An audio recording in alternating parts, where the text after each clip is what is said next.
नमस्कार, दिल्ली न्यूज में आपका बहुत बहुत स्वागत है। चलिए देखते हैं आज की 25 फटाफट काम की और महत्वपूर्ण बड़ी खबरों को। पर इससे पहले वीडियो को लाइक करना बिल्कुल ना भूलें। दिल्ली एनसीआर में बादल डालेंगे डेरा, बारिश के साथ आएगा तेज हवाओं का झोंका। पश्चिमी विक्षोभ के प्रभाव से दिल्ली एनसीआर क्षेत्र में आज एक बार फिर मौसम का मिजाज बदल सकता है। सूरज की लुका छिपी के बीच बादलों की आवाजाही जारी है। आईएमडी के मुताबिक अगले 2 दिन तक हल्की से मध्यम बारिश के आसार बन रहे हैं। राजधानी में शुक्रवार को अधिकतम तापमान 33.5 डिग्री सेल्सियस दर्ज किया गया, जो इस मौसम की औसत से 2.2 डिग्री सेल्सियस अधिक है। न्यूनतम तापमान 15 डिग्री सेल्सियस रहा, जो औसत से 1.5 डिग्री कम है। आईएमडी ने आज तेज हवाएं चलने का अनुमान जताया है। दिल्ली में कब से लागू होगी महिला समृद्धि योजना? भाजपा प्रमुख वीरेंद्र सचदेवा ने कर दिया साफ। भारतीय जनता पार्टी की दिल्ली इकाई के प्रमुख वीरेंद्र सचदेवा ने गुरुवार को बताया कि राष्ट्रीय राजधानी में महिला समृद्धि योजना कब से लागू होगी। उन्होंने कहा कि विधानसभा में बजट पारित होने के बाद महिलाओं को सीधे आर्थिक मदद देने वाली महिला समृद्धि योजना लागू होगी, जिसके तहत कमजोर वर्ग की महिलाओं को हर महीने वित्तीय सहायता प्रदान की जाएगी। योजना के क्रियान्वयन में कथित देरी के आरोप को लेकर आम आदमी पार्टी की आलोचना का जवाब देते हुए सचदेवा ने कहा कि यह आम आदमी पार्टी ही है जिसने मासिक भत्ता देने में विफल होकर दिल्ली और पंजाब में महिलाओं को गुमराह किया है। सांसदों विधायकों के कॉल और मैसेज का तुरंत जवाब दे अधिकारी। स्पीकर की चिट्ठी के बाद दिल्ली सीएम का आदेश। दिल्ली सरकार ने शुक्रवार को अधिकारियों को सांसदों विधायकों के कॉल या मैसेज का तुरंत जवाब देने का निर्देश दिया है। साथ ही ऐसा नहीं करने वालों के खिलाफ कार्रवाई की चेतावनी दी। विधानसभा अध्यक्ष विजेंद्र गुप्ता द्वारा इस संबंध में मुख्य सचिव को लिखे गए पत्र के बाद यह कदम उठाया गया। दिल्ली विधानसभा अध्यक्ष विजेंद्र गुप्ता ने मुख्य सचिव धर्मेंद्र को लिखे पत्र में कहा था कि उन्हें बताया गया है कि कुछ अधिकारी विधायकों के पत्रों, फोन कॉल और मैसेज का जवाब नहीं। 10 साल में अधिकारियों की खाल मोटी हो गई, दिल्ली के अफसरों पर बोले प्रवेश वर्मा। दिल्ली विधानसभा अध्यक्ष विजेंद्र गुप्ता के बाद अब पीडब्ल्यूडी मंत्री प्रवेश वर्मा ने भी दिल्ली के अफसरों की कार्यशैली पर नाखुशी जताई है। उन्होंने कहा कि पिछले 10 सालों में अफसरों की चमड़ी मोटी हो गई है, लेकिन हम भी इनसे काम करवा कर ही रहेंगे। वहीं काम में ढिलाई बरतने वाले अधिकारियों पर सख्त से सख्त कार्रवाई भी होगी। आप में बड़े बदलाव, सौरभ भारद्वाज बनाए गए दिल्ली प्रदेश अध्यक्ष। दिल्ली विधानसभा चुनाव में मिली हार के बाद आम आदमी पार्टी ने बड़े स्तर पर फेरबदल किया। शुक्रवार को पार्टी के राष्ट्रीय संयोजक अरविंद केजरीवाल के घर हुई आपकी पॉलिटिकल अफेयर्स कमेटी में इस पर फैसला लिया गया। नए फेरबदल के तहत आपने सौरभ भारद्वाज को दिल्ली का नया प्रदेश अध्यक्ष नियुक्त किया है। वहीं पार्टी के दूसरे बड़े नेता मनीष सिसोदिया को पंजाब का प्रभारी बनाया गया है। गोपाल राय और पंकज गुप्ता को गुजरात और गोवा का प्रभारी बनाया गया है। अफसरों को मोटी चमड़ी पर बताने पर आतिशी का बीजेपी पर बड़ा आरोप। आम आदमी पार्टी विधायक और विधानसभा में नेता प्रतिपक्ष आतिशी ने दिल्ली सरकार के मंत्री प्रवेश वर्मा के उस बयान पर कड़ी आपत्ति दर्ज कराई, जिसमें उन्होंने प्रदेश के अधिकारियों को मोटी चमड़ी वाला बताया था। इस बारे में प्रतिक्रिया देते हुए आतिशी ने कहा कि दिल्ली सरकार के मंत्रियों ने अधिकारियों से कमीशन मांगना शुरू कर दिया। उनसे सड़क बनाने, अस्पताल बनाने जैसे हर काम के बदले 10% कमीशन मांगा जा रहा है और ऐसा करने से इनकार करने पर उसके साथ गाली गलौज की जा रही है और उन्हें मोटी चमड़ी का बताया जा रहा है। गाजियाबाद में गरजा, निगम का बुलडोजर 35 करोड़ की जमीन से हटाया कब्जा। गाजियाबाद नगर निगम ने गुरुवार को सुदामापुरी में 35 करोड़ की जमीन को कब्जा मुक्त करा लिया। निगम के 10 बुलडोजर ने 15 पक्के निर्माण को ध्वस्त कर दिया और मलबा भी मौके से हटवा दिया। 1.25 एकड़ जमीन की ताराबंदी करा दी गई। नगर निगम ने भूमि पर कक्षा 12 तक के बालिका विद्यालय बनाने का ऐलान किया है। महापौर सुनीता दयाल ने बताया कि निगम की भूमि पर बादल यादव नामक भूमाफिया ने कब्जा कर प्लॉटिंग करनी शुरू कर दी थी। रोहिणी में देर रात फायरिंग, शॉट एनकाउंटर में 3 अपराधी अरेस्ट। दिल्ली के रोहिणी में पुलिस के साथ हुई मुठभेड़ के बाद 3 अपराधियों को गिरफ्तार कर लिया गया है। एक पुलिस अधिकारी ने बुधवार को बताया कि 33 साल का गोविंद उर्फ कोहली, कृष्णा उर्फ किन्हा और दाऊद उर्फ समीर को गिरफ्तार किया गया है। पुलिस ने एक गुप्त सूचना के आधार पर बेगमपुर के पंसाली रोड पर जाल बिछाया। अधिकारी ने बताया कि जब पुलिस ने उन्हें रोकने का आदेश दिया तो हिस्ट्री शीटर ने उन पर 5 गोलियां चलाई। अधिकारी ने बताया कि पुलिस अधिकारियों ने आत्मरक्षा में जवाबी फायरिंग की, जिससे गोविंद और कृष्ण के पैर में चोटें आईं। दोनों को बीएससी अस्पताल ले जाया गया। दाऊद को गिरफ्तार कर उसके पास से 2 पिस्तौल बरामद की गई। दिल्ली हाईकोर्ट के जस्टिस यशवंत वर्मा का जल्द हो सकता है ट्रांसफर, कॉलेजियम ने शुरू की प्रक्रिया। दिल्ली हाईकोर्ट के जस्टिस यशवंत वर्मा के दिल्ली स्थित आधिकारिक आवास से कथित रूप से बड़ी नकद राशि बरामद होने की घटना के बाद सुप्रीम कोर्ट के कॉलेजियम ने उन्हें इलाहाबाद हाईकोर्ट ट्रांसफर करने की प्रक्रिया शुरू कर दी है। Chief justice of India Sanjeev Khanna की अगुवाई वाले 5 सदस्यीय कॉलेजियम ने कथित घटना के बाद तत्काल एक बैठक की और जस्टिस वर्मा को दिल्ली उच्च न्यायालय से स्थानांतरित करने की प्रक्रिया शुरू करने का फैसला किया है। दिल्ली हाईकोर्ट जज के घर नोटों का ढेर मिलने पर राज्यसभा में बवाल, 55 सांसदों ने पत्र लिखकर कर दी है डिमांड। राज्यसभा में शुक्रवार की कार्रवाई शुरू होते ही दिल्ली हाईकोर्ट जज के घर मिले नोटों के ढेर का मुद्दा उठा। कांग्रेस सांसद जयराम रमेश ने इस मामले को उठाते हुए सभापति से कहा कि 55 सदस्यों ने आपको पत्र लिखकर यह मांग की है कि केंद्र सरकार न्यायपालिका की अकाउंटेबिलिटी बढ़ाने के लिए जरूरी कदम उठाए। दिल्ली हाईकोर्ट के जज यशवंत वर्मा के सरकारी बंगले में आग लग गई थी, वह घर पर नहीं थे।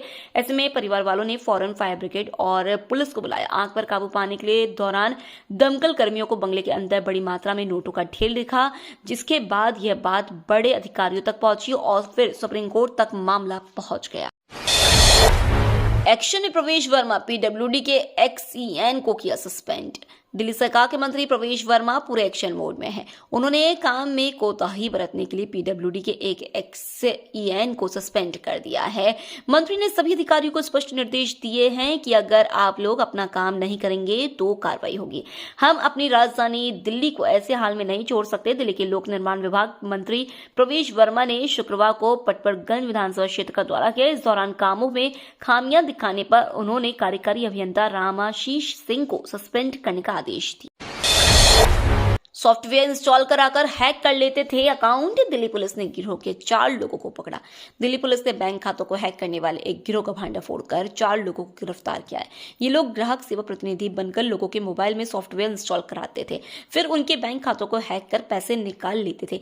दिल्ली पुलिस ने डीआरडीओ के एक वैज्ञानिक से 40 लाख रुपए की ठगी के मामले की जांच के दौरान इसका पर्दाफाश किया। दिल्ली हारने के बाद 3 राज्यों में नेतृत्व की भूमिका तय करने की रणनीति बनाएगी आप। आम आदमी पार्टी के राष्ट्रीय संयोजक अरविंद केजरीवाल के घर पर पॉलिटिकल अफेयर्स कमेटी की बैठक हवा है। पार्टी सूत्रों के मुताबिक दिल्ली विधानसभा चुनाव में आप की हार के बाद पूर्व सीएम और आप विधायक आतिशी को दिल्ली में मुख्य भूमिका सौंपे जाने के आसार हैं। विपक्ष की नेता के तौर पर आतिशी दिल्ली की भाजपा सरकार का मुकाबला करने के लिए राजनीतिक रणनीति तय किया है। विधानसभा की रणनीति और दिल्ली सरकार से संबंधित प्रमुख राजनीतिक हमलों की योजना को आतिशी द्वारा ही तैयार किया गया है। दिल्ली में यमुना किनारे बसी झुग्गियों पर चलने वाला था बुलडोजर, भाजपा विधायक के हस्तक्षेप से कार्यवाही रुकी। दिल्ली के यमुना खादर क्षेत्र में शुक्रवार को अवैध झुग्गियों को हटाने के लिए डीडीए अधिकारी बुलडोजर लेकर पहुंच गए, जिसके बाद वहां हंगामा हुआ। इसी बीच पटपरगंज विधानसभा क्षेत्र से भाजपा विधायक रविंद्र सिंह नेगी कार्रवाई को रोकने के लिए वहां पहुंचे। दिल्ली हाईकोर्ट के आदेश पर अवैध झुग्गियों को हटाने के लिए अधिकारी बुलडोजर लेकर मौके पर पहुंचे थे। हालांकि विधायक के हस्तक्षेप से एक्शन को फिलहाल के लिए रोक दिया गया है। इंस्टा पर मॉडल बनकर पुलिस ने बिछाया जाल, दिल्ली में ऐसे पकड़ा गया गोगी गैंग का बदमाश। दिल्ली पुलिस की क्राइम ब्रांच ने अंतर्राज्यीय गैंगस्टर मनोज कुमार उर्फ अर्जुन को गिरफ्तार किया है। गैंगस्टर को पकड़ने के लिए क्राइम ब्रांच की टीम ने इंस्टाग्राम पर मॉडल बनकर जाल बिछाया था। महीनों की बातचीत के बाद गैंगस्टर दिल्ली आने को राजी हो गया। घात लगाए बैठी क्राइम की टीम ने घेराबंदी कर बदमाश को दबोच लिया। पुलिस ने बताया कि मनोज गोगी गैंग का शूटर रहा है। आरबीआई के पूर्व अफसर को सीबीआई और ईडी का डर दिखा डिजिटल अरेस्ट कर 3 करोड़ ठगे।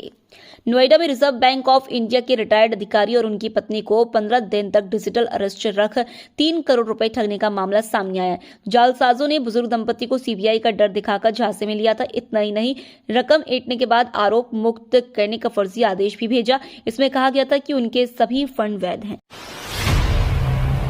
केंद्रीय कर्मचारियों की रिटायरमेंट की उम्र में बदलाव को लेकर मोदी सरकार के मंत्री ने दी बड़ी जानकारी। केंद्रीय कार्मिक राज्य मंत्री जितेंद्र सिंह ने कहा कि सरकार अपने कर्मचारियों की रिटायरमेंट आयु में बदलाव के किसी प्रस्ताव पर विचार नहीं कर रही है।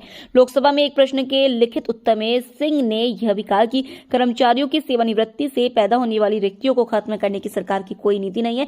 सिंह ने कहा, सरकार के पास सरकारी कर्मचारियों की सेवानिवृत्ति आयु में बदलाव का कोई प्रस्ताव विचाराधीन नहीं है। राज्यसभा में गरजे अमित शाह, आतंकवाद पर बोला करारा हमला, विपक्ष को भी घेरा। केंद्रीय गृह मंत्री अमित शाह ने राज्यसभा में गृह मंत्रालय के कामकाज पर चर्चा का जवाब दिया। इस दौरान उन्होंने आतंकवाद पर करारा हमला बोलते हुए सरकार की जीरो टॉलरेंस की नीति का जिक्र किया। उन्होंने अनुच्छेद 370 समेत तमाम मुद्दों पर कांग्रेस समेत विपक्ष को घेरा। उन्होंने कहा कि 4 दशक से देश में 3 नासूर थे, पहला आतंकवाद, दूसरा नक्सलवाद और तीसरा पूर्व उग्रवाद। हमने आतंकवाद को मुंहतोड़ जवाब दिया। प्रधानमंत्री नरेंद्र मोदी की सरकार ने आतंकवाद के खिलाफ जीरो टॉलरेंस की नीति अपनाई। अमित शाह ने कहा कि मैं इस सदन में जिम्मेदारी के साथ कहता हूं कि इस देश में नक्सलवाद 21 मार्च 2026 तक समाप्त हो जाएगा। आज से शुरू होगा क्रिकेट का सबसे बड़ा मेला। 65 दिन 10 टीमें करेंगी खेला। आखिरकार इंडियन प्रीमियर लीग का 18वां सीजन यानी आईपीएल 2025 आ ही गया। आज पहला मैच खेला जाएगा जिसमें कोलकाता नाइट राइडर्स और रॉयल चैलेंजर्स आमने सामने होंगे। हर बार की तरह इस बार भी सीजन के सबसे पहले मैच से पूर्व ओपनिंग सेरेमनी में बड़े सितारे जलवा बिखेरेंगे। रिकॉर्ड बनने और टूटने का सिलसिला भी चलता रहेगा। 18वां सीजन कई अन्य कारणों से भी खास रहने वाला है। गायब होगी डायबिटीज, भारत में लॉन्च हुई दवा। अमेरिकी कंपनी एली लीली ने भारत में टाइप 2 डायबिटीज और मोटापा खत्म करने वाले मोनजारो दवा लॉन्च की है। हर सप्ताह इस दवा का एक इंजेक्शन लेना होता है। इसकी 5 ml डोज की कीमत 4,375 रुपए जबकि 2.5 ml की कीमत 3,500 रुपए है। भारतीय औषधि मानक नियंत्रण संगठन ने इसे स्वीकृति दे दी है। डोज के हिसाब से एक शख्स के लिए इसकी कीमत प्रति माह 14 से 17,000 रुपए तक संभव है। पश्चिमी देशों में यह पहले से लोकप्रिय है। अमेरिकी दूतावास की शिकायत पर वीजा धोखाधड़ी गिरोह का दिल्ली पुलिस ने किया भांडाफोड़। अमेरिकी दूतावास की शिकायत पर दिल्ली पुलिस ने वीजा धोखाधड़ी के बड़े गिरोह का भांडाफोड़ किया है। यह गिरोह पंजाब, हरियाणा समेत कई राज्यों से संचालित है। पुलिस ने गिरोह के 30 से अधिक बदमाशों के खिलाफ केस दर्ज किया है। चाणक्यपुर स्थित अमेरिकी दूतावास ने इस संबंध में शिकायत दी थी। एफआईआर के मुताबिक मई से अगस्त 2024 के बीच धोखाधड़ी हुई। दूतावास ने ऐसे 21 मामलों का पता लगाया जिनमें वीजा एजेंट और आवेदकों की मिलीभगत से धोखाधड़ी की साजिश रची गई। दिल्ली के 7 जिला और हाईकोर्ट में बार काउंसिल चुनाव, इन रास्तों पर 2 दिन जाने से बचे। दिल्ली के Karkardooma, Rohini, Patiala House, Rouse Avenue, Dwarka, Saket और 30,000 समेत सभी जिला अदालतों व दिल्ली हाईकोर्ट में बार काउंसिल बीसीडी के चुनाव प्रक्रिया संपन्न हो चुके हैं।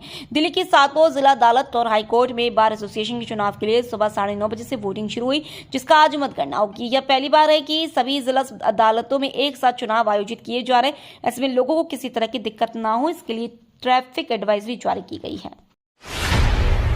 दिल्ली में 2 हफ्ते में लागू होगी आयुष्मान योजना, आरोग्य मंदिर बनेंगे मोहल्ला क्लिनिक। दिल्ली में अगले 2 हफ्ते में प्रधानमंत्री आयुष्मान भारत स्वास्थ्य अवसंरचना मिशन को लागू किया जाएगा। इसके मद्देनजर स्वास्थ्य विभाग के अधिकारियों ने कहा कि उन्हें जनता को स्वास्थ्य देखभाल सेवाएं प्रदान करने के लिए आयुष्मान आरोग्य मंदिर स्थापित करने के लिए स्थान तलाशने के निर्देश दिए गए हैं। स्वास्थ्य विभाग के एक अधिकारी ने बताया, स्वास्थ्य मंत्री ने हाल ही में हमें आयुष्मान आरोग्य मंदिरों के संचालन के काम पर नजर रखने के निर्देश दिए। फिलहाल यह काम शुरुआती चरण में है। 296 पिलर पर बनेगा 5.5 किलोमीटर लंबा 6 lane Chilla elevated road. Delhi Noida route पर खत्म होगा जाम। दिल्ली नोएडा को आपस में जोड़ने वाले बहुप्रतीक्षित चिल्ला एलिवेटेड रोड का निर्माण कार्य 44 महीने के बाद गुरुवार को एक बार फिर शुरू हो गया। नोएडा प्राधिकरण और सेतु निगम के अधिकारियों ने सेक्टर 14A में पूजा के बाद पिलर का काम शुरू कराया। इस परियोजना को 892 करोड़ रुपए खर्च कर 3 वर्ष में पूरा किया जाएगा। इस मार्ग को बनाने के लिए 296 पिलर बनेंगे। यह एलिवेटेड 6 लेन का होगा, जिसकी कुल लंबाई 5.589 किलोमीटर होगी। इसके बनने से फिल्म सिटी मार्ग पर जान से राहत मिलेगी। यूपी में बीजेपी विधायक ने फटे कपड़ों में रहने का कर दिया ऐलान। गाजियाबाद के लोनी से भाजपा विधायक नंदकिशोर गुर्जर ने गाजियाबाद स्थित मीडिया सेंटर में प्रेस वार्ता कर आरोप लगाया कि कलश यात्रा के दौरान हुई घटना उनकी हत्या करने की साजिश थी। उन्होंने प्रदेश के एक बड़े अधिकारी पर अपनी हत्या करने का आरोप लगाया। साथ ही यह भी कहा कि जब तक न्याय नहीं मिल जाता तब तक वह फटे हुए कपड़े नहीं बदलेंगे और नंगे पैर रहेंगे। ये तो थी आज की बड़ी खबरें। रोजाना ऐसी ही सबसे पहले अपडेट पाने के लिए चैनल को सब्सक्राइब करना बिल्कुल ना भूलें। धन्यवाद।